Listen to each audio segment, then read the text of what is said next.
오늘 귀한 간증을 들으니까 참 좋네요. 그죠? 우리 삶 속에 그리고 여러분의 삶 속에 하나님이 함께 하심의 귀한 간증이 넘치길 주님의 이름으로 축원드리고요. 그냥 싸잡아서 그냥 다 말할 걸 그러니까 내가 왜 가슴이 이렇게 쿵 하고 뛰는지 더 기도해야 될 것 같아요.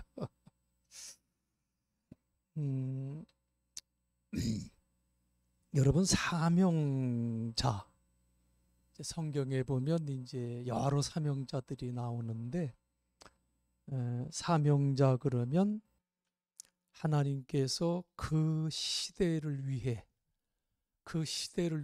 필요하기 때문에 부른 사람을 두고 사명자다 이렇게 말을 합니다.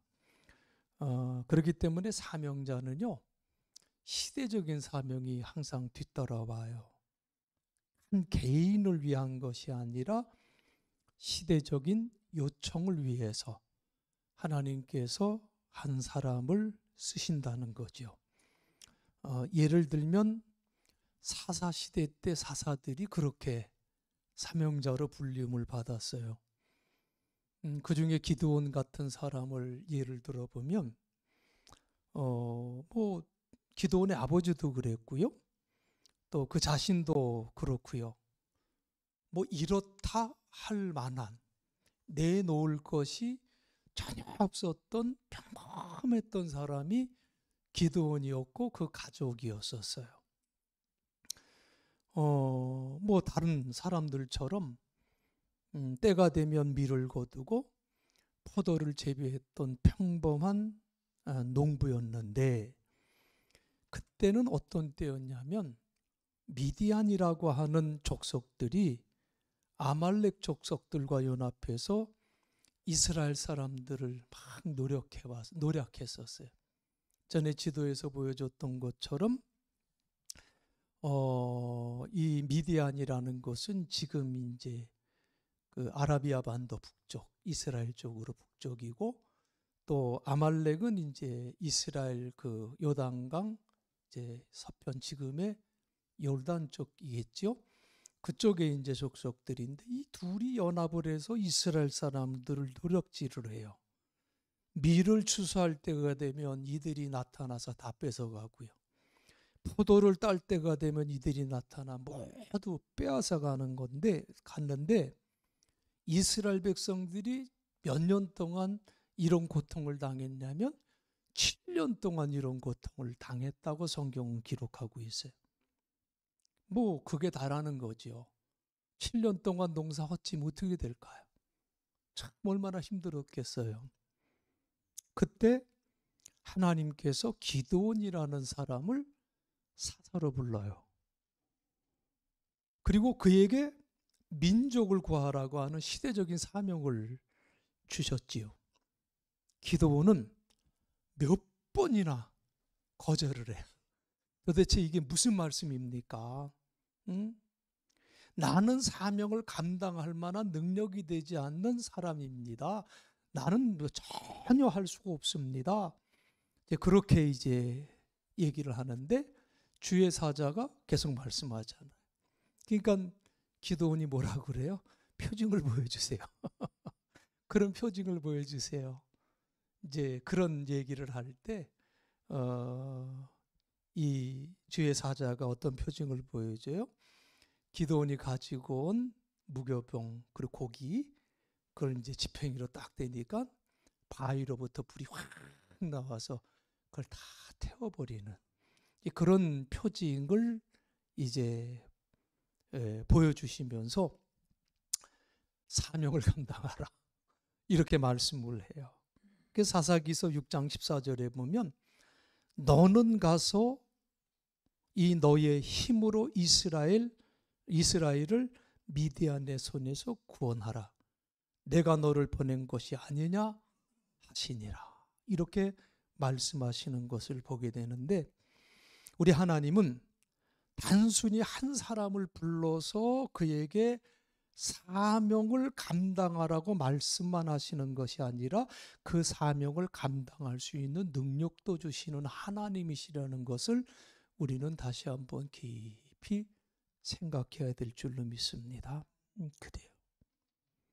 그리고 한 사람의 사명을 이해하기 위해서는요, 그가 살았던 시대적인 상황도 알아야 돼요. 이러이러한 역사적인 배경 속에서 하나님께서는 이 사람을 세웠구나 라는 것을 이제 알게 되는데, 표 하나만 좀 보여줄래요? 성경은 이제 글로 쭉 나와 있어가지고 제가 표를 한번 만들어 봤어요. 저 표가 무슨 표냐면 유다 나라의 마지막 7왕이에요. 그러니까 저 므낫세 때부터 이제 유다가 그냥 뭐라고 표현해야 되나요? 국군이 이제 쇠하기 시작을 하게 되는데, 오늘 우리가 예레미야 선지자를 봤는데, 예레미야 선지자는 기원전 650년경에 태어나서 주전 627년부터 580년까지 약 47년 동안 예언 활동을 했던 분이에요.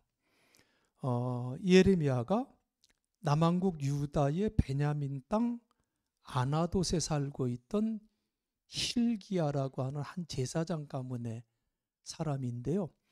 이 요시야를 제가 파란색으로 칠했잖아요.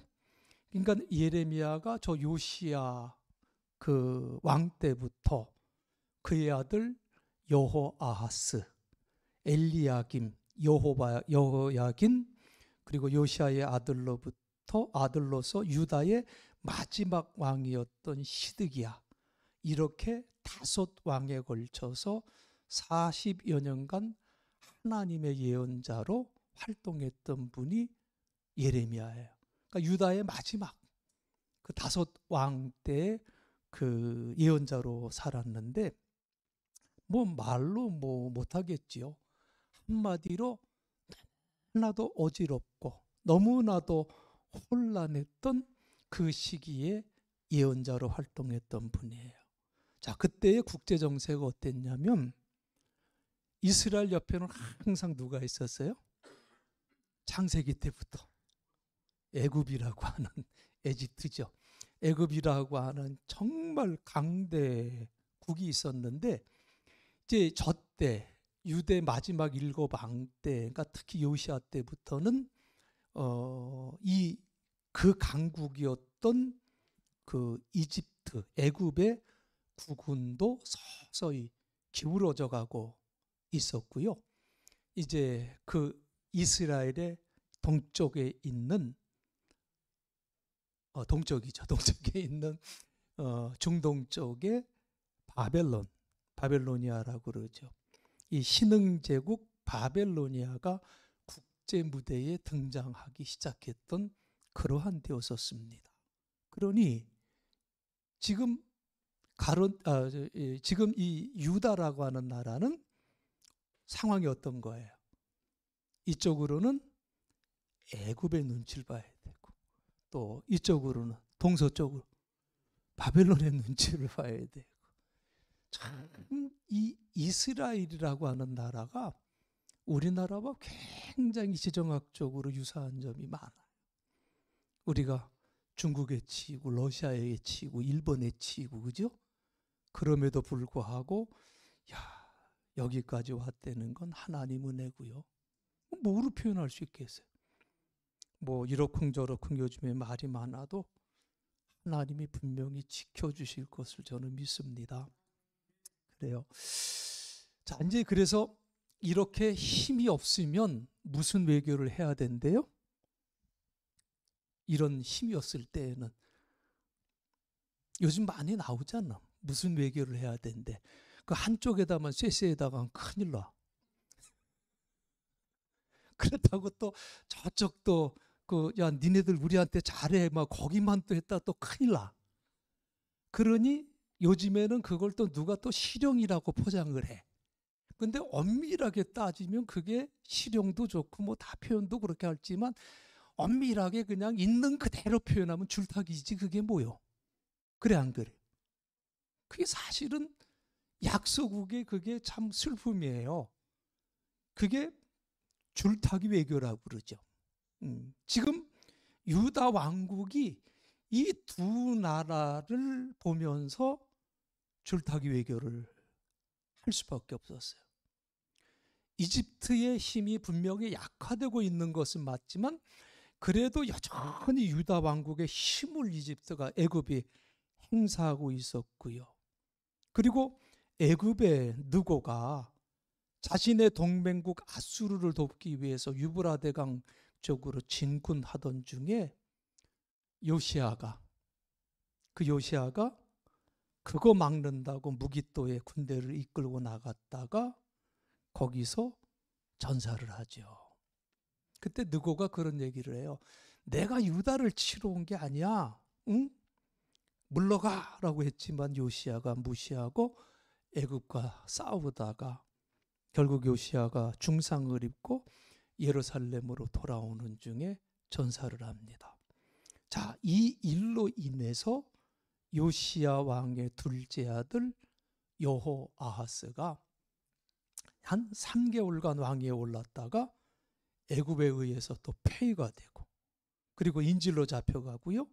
그리고 요시아의 첫째 아들인 여호바김, 엘리야김이라고도 하죠. 이제 그에게 이제 왕위를 이어가게 해요. 결국 요시아 왕이 죽은 후에 애굽은 유다를 간접적으로 장악을 하게 된 거예요.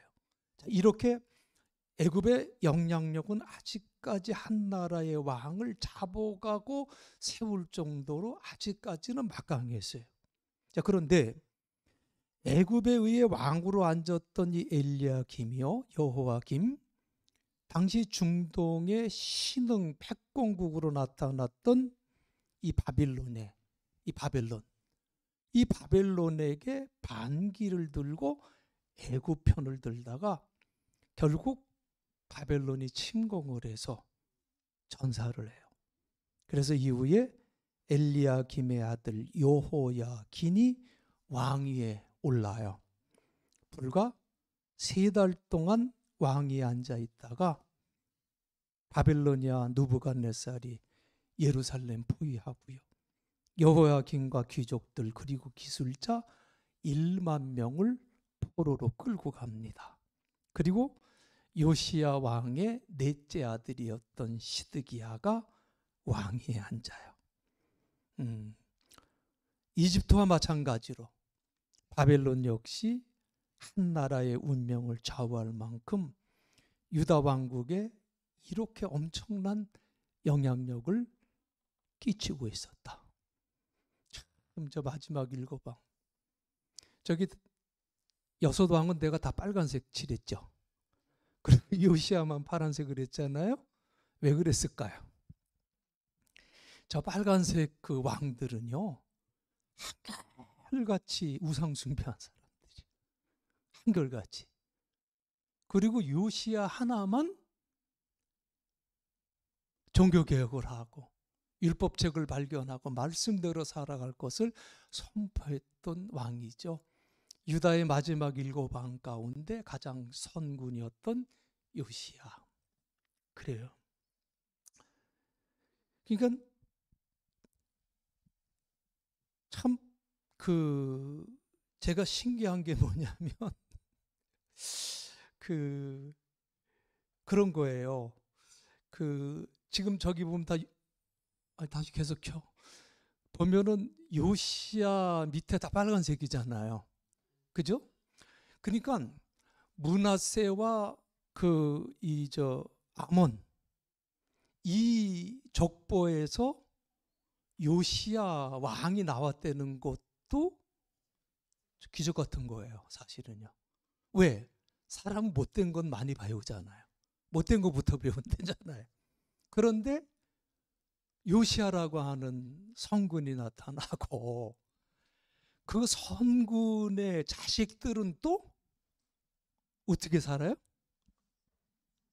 우상 숭배하고 하나님 멀리 악한 왕으로 또 살아가요. 참, 제가 성경을 쭉 이렇게 읽으면서도 참 이게 참 신기하다. 응? 정말 신기하다.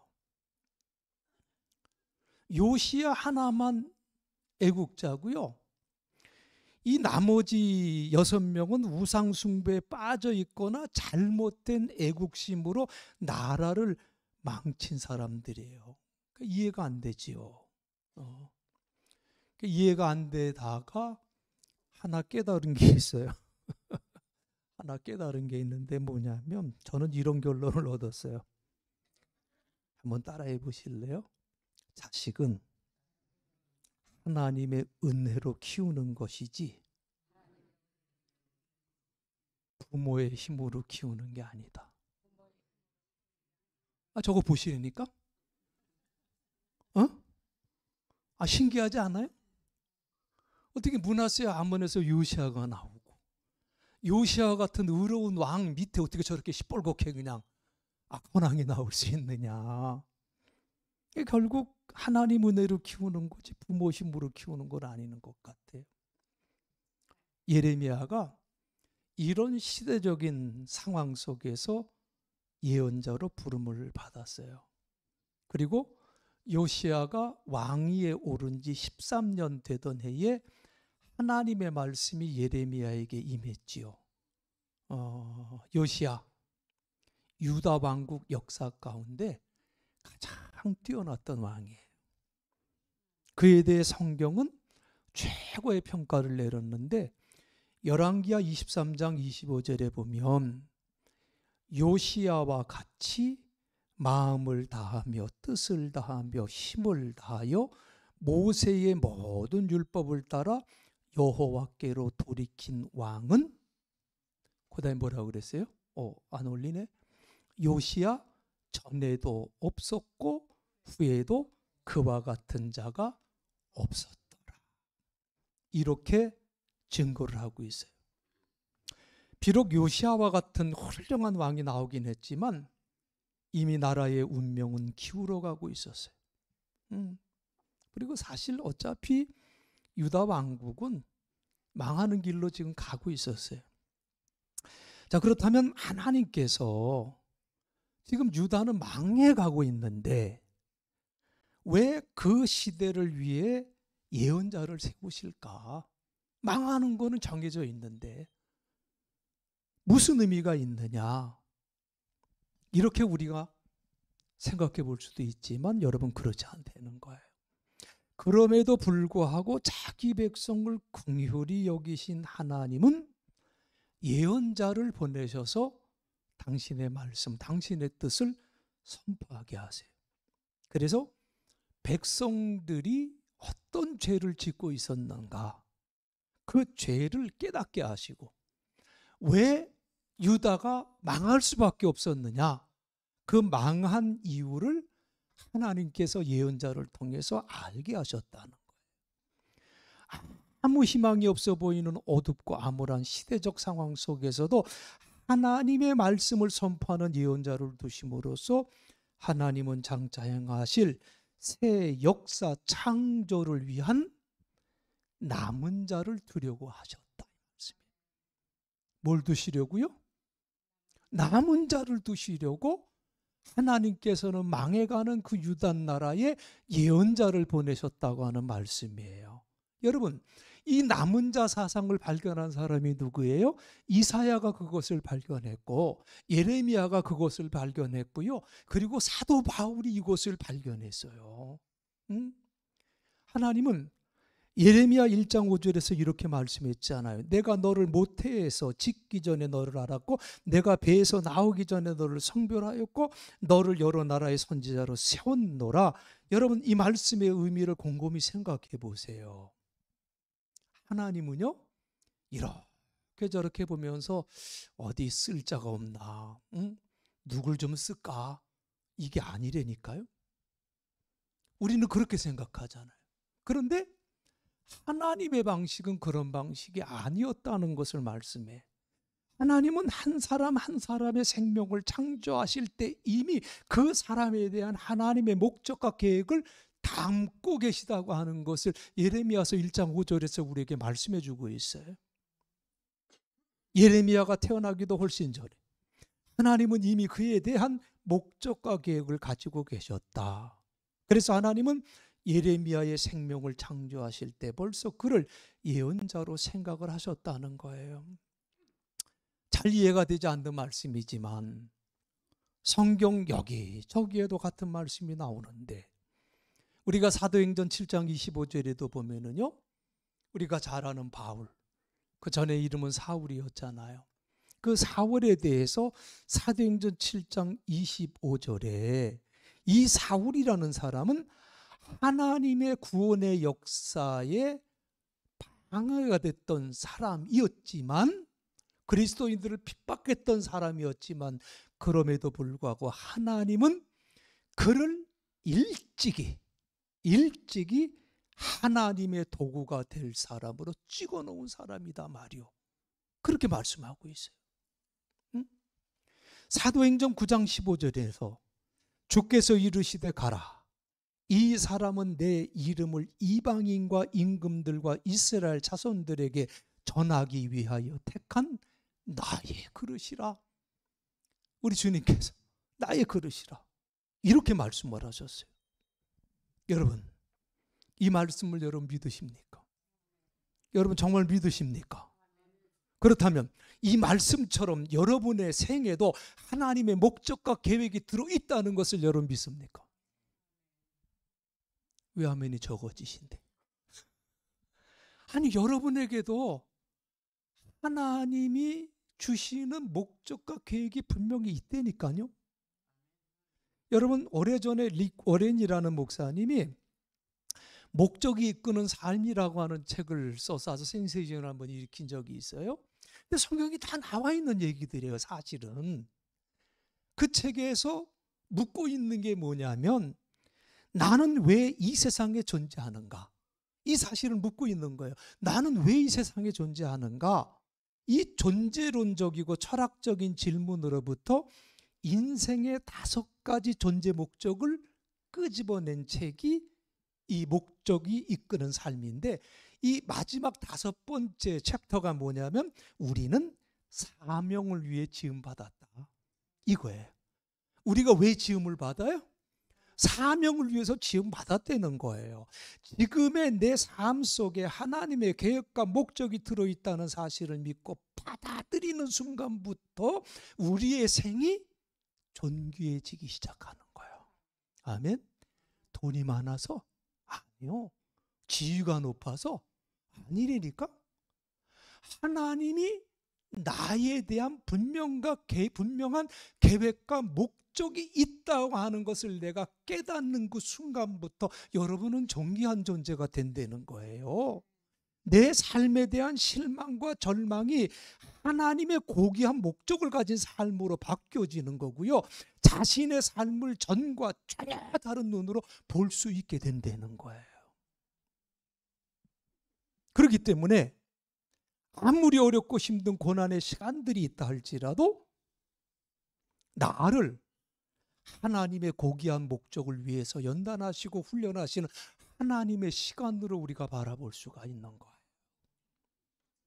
삶을 힘들게 하고 암울하게 보게 하는 부정적인 시각으로부터 삶을 아름답게 볼 수 있게 하는 것이 이거다, 그 말씀이에요. 응? 전도서 3장 11절에 보면은요, 하나님이 모든 것을 지으시되 뭐를 따라서요? 때를 따라서 어떻게 지셨어요? 아름답게 지셨다. 여러분 어떤 존재예요? 응? 어유, 아멘. 여러분 어떤 존재예요? 아름다운 존재예요. 때를 따라서 가장 필요한 때 하나님께서 여러분을 창조해 주시고 지어 주시고 여러분에게 계획과 목적을 갖고 계시다니까요. 응?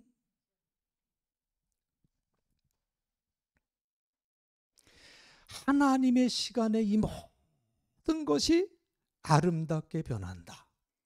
이 긍정적인 시각을 갖고 자신의 삶을 볼 수 있어야 될 줄로 믿습니다. 그런데 뭐가 어려워요? 실천이 어려워요. 실천이 어려운 분은 그래도 한 발짝 더 가신 분이요. 실천이 어려운 것보다는 이걸 머리로는 알아. 그런데 그걸 내 삶으로 받아들이기까지는 힘들어. 그죠? 사명자들이 다들 한결같이 아니에요 그랬잖아. 나는 어려요. 나는 말도 못해요. 난 능력도 없어요. 그죠? 우리가 그런 삶을 사는 거예요.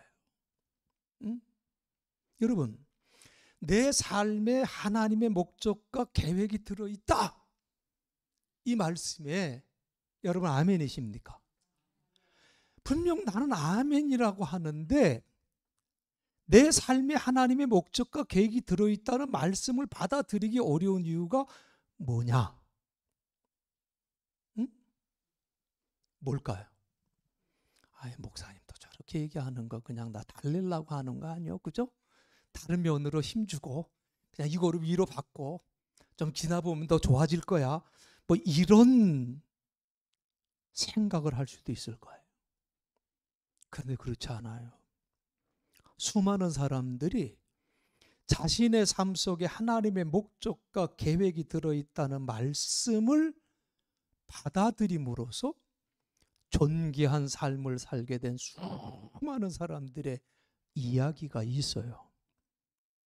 그런데도 사람들은 이 말씀을 쉽게 받아들이지 않아요. 오늘 본문에 예레미야도 쉽게 받아들이지 않았어요. 예레미야는 뭐라고 그랬어요? 예레미야서 1장 6절 나 너에게 계획이 있어. 나는 너를 이렇게 쓸 목적이 있어. 그리고 하나님이 말씀하셨어요. 그랬더니 예레미야가 뭐라고 얘기해요? 6절에서 슬프도소이다. 슬프도소이다 주 여호와여. 보소서 나는 아이라 말할 줄을 못하나이다. 말할 줄을 못하나이다. NLT 성경을 보니까 주 여호와여 보십시오. 저는 너무 어려서 말을 할 줄 모릅니다. 이렇게 이제 예레미야가 말하고 있는 것을 봐요. 그때 하나님은 예레미야에게 7절에서 이렇게 말씀하지요. 너는 아직 어리다고 말하지 말고 내가 보내는 곳이면 어디든지 가고 내가 내게 시키는 말이면 무엇이든지 그대로 전하여. 응? 그렇게 말씀을 해요. 예레미야는 이 악한 백성들에게 하나님의 말씀을 전하기에 자신이 너무 어리다고 말함으로써 예언자로 부르는 하나님의 부름을 거절했던 사람이에요. 그는 단순한 거절이 아니에요. 그는 자신의 삶 속에 하나님의 목적과 계획이 들어있다는 말씀을 거절하고 있는 거예요. 응? 그런 식으로 예레미야는 하나님의 말씀을 거절했었어요. 그렇다면 오늘 우리를 한번 생각해 보자고요. 말씀을 읽다가 또는 설교를 듣다가 또는 기도를 하다가 내게 오는 감동들이 있어. 그죠? 그죠? 있어요, 없어요? 그런 것들이 이렇게 나한테 밀려올 때 하나의 사명, 이것이 하나님이 나를 사용하시고자 하는 목적인가? 이런 질문들이 이렇게 밀려올 때 여러분은 어떻게 하십니까? 아멘. 하십니까? 하나님 아직은 아니에요. 이러십니까?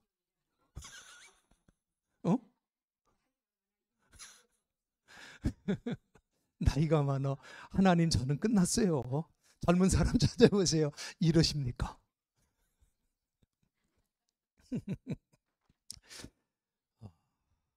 근데 제가요, 다시 말씀드릴게요. 이것은요, 아무리 합리적인 이유를 대면서 내가 거절한다 할지라도 하나님이 내게 주시는 이 감동, 내게 주시는 사명, 나를 통해서 뭔가 하시고자 하시는 그 계획을 거절한다는 것은 스스로 존귀한 사람이 되는 길을 거절하고 지금까지 살아온 내 방식 그대로를 고집하는 거예요. 응? 예레미야에게 말씀하신 것처럼 하나님은 여러분에게도 그대로 말씀하시는 하나님이에요. 너는 아직 어리다고 말하지 마라. 응? 아마 바꿔서 말하면 너 늙었다고 말하지 마. 모세 내가 80에 불렀어. 까불지 마. 이러실 거야. 하나님은. 근데 오늘 성경대로 얘기하면 너는 아직 어리다고 말하지 말고 내가 보내는 곳이면 어디든지 가며 내가 내게 시키는 말이면 무엇이든지 그대로 전하여라 라고 우리에게 말씀하신다 그 말이에요. 응? 무슨 말이에요? 뭐 하지 말라는 거? 변명하지 말라는 거. 변명하지 말고 내 생에 대한 나의 목적과 계획을 받아들이라고 하는 말씀이에요. 응? 서양교훈에 그런 말이 있어요. 최선을 다하라. 그러면 나머지는 하나님께서 하실 것이다. 뭘 다하라고요? 최선을 다하라. 그러면 나머지는 하나님께서 하실 것이다. 그러면 우리가 해야 할 최선이 뭘까요? 내가 해야 될 최선이 뭘까요?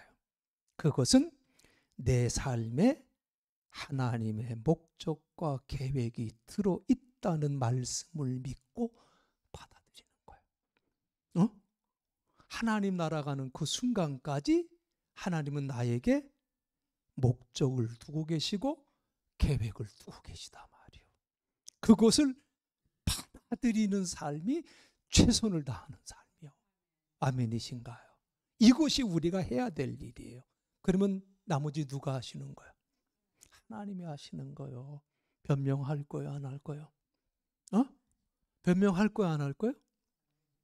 변명하지 말라니까? 받아들이는 것, 그게 최선이에요. 나머지는 하나님이 하는 거예요. 그래서 하나님은 예레미야의 입술을 정결하게 하셨고요. 하나님은 예레미야에게 하나님의 긍휼하심과 하나님의 심판에 대한 비전을 보여주심으로써 그의 사명을 움직일 수 없는 것으로 확정해 주시고, 그리고 예레미야서 1장 8절에서 이렇게 말씀하죠. 같이 한번 읽어볼까요? 너는 그들 때문에 두려워하지 말라. 내가 너와 함께하여 너를 구원하리라. 나 여호와의 말이니라. 그렇죠? 아멘이신가? 너는 그들 때문에 두려워하지 말라. 내가 너와 함께하여 너를 구원하리라.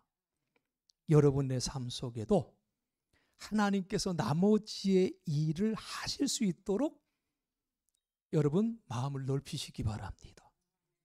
그리고 그 전에 여러분이 해야 될 일은 뭐예요? 하나님의 목적과 계획이 내 삶 속에 들어있다. 아멘.